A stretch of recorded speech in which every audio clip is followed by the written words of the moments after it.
Let's be real. For any founder, the real test isn't always the pitch, it's that silence that comes after. You know, that quiet period after a great meeting that can be absolutely nerve-wracking. But what if you could actually flip that anxiety into a powerful signal of leadership? Well, in this explainer, we're going to break down the art of the follow-up. You know that feeling, right? The meeting was awesome. The investor was totally engaged, asking all the right questions. You walk out of there feeling this huge surge of momentum. And then, crickets. The silence is just deafening.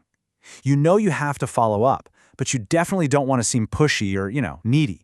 So what's the right move? So here's our roadmap for today. We're going to start with the problem of that pause, then we'll completely shift our mindset from chasing to leading.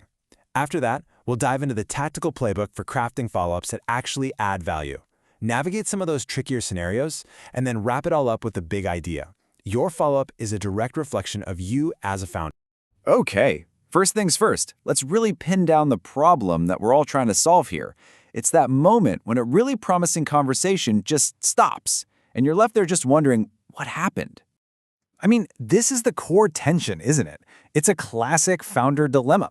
On one side of the scale, you've got this fear of looking desperate, and on the other, you're risking a huge opportunity just going cold. It's a really delicate balance, and honestly, mastering it is what separates the good founders from the truly great ones. So how do we solve this? Well, it all starts with a fundamental shift in how you think about this whole process. We're not even talking about tactics yet. This is all about your internal perspective. Just look at this contrast for a second. The chasing mindset, it just feels awful, right? Because it puts you in this position of weakness. You're basically begging for attention. But the second you reframe it as managing, everything changes. You're not asking for something. You're a leader who is confidently managing a professional process. And this is the key takeaway, right here. A well-crafted follow-up doesn't plead. It signals. It signals that you're moving forward, that you're disciplined, and that you can keep this process on track, with or without them. And that kind of confidence, it's magnetic to investors. And remember this rule, don't take it personally. An investor's silence usually has absolutely nothing to do with your company's potential. They are just drowning in work, juggling dozens of deals at once. So your follow-up isn't an interruption. Think of it as a professional nudge that brings your deal right back into the spotlight at the perfect time. All right, so now that we've got that leadership mindset locked in, let's move into the tactical playbook. This is the real how-to for writing follow-ups that get noticed for all the right reasons. Okay, timing is everything here.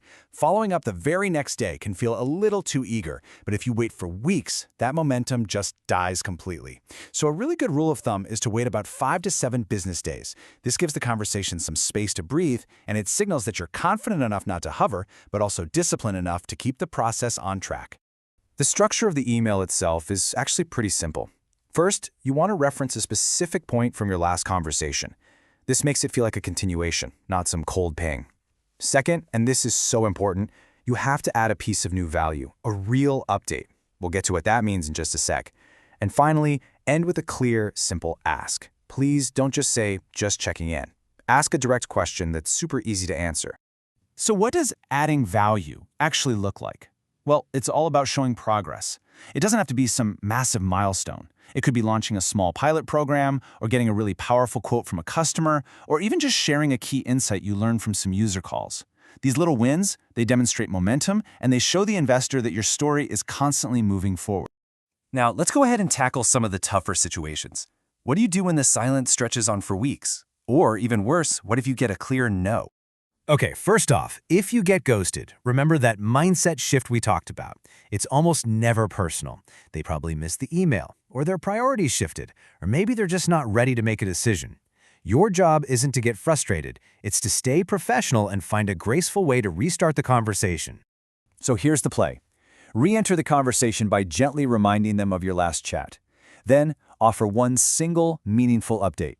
After that, make a really low-pressure nudge towards the next step, and if you still hear nothing after a couple of tries, it's time to end the thread gracefully.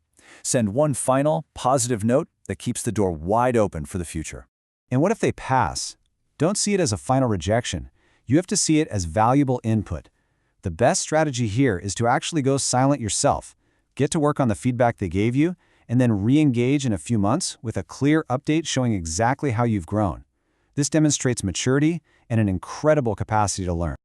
So this brings us to our final and maybe our most important section. Following up isn't just about sending an email, it's really about who you are as a founder. You have to realize investors are constantly looking for signals about how you'll run your company.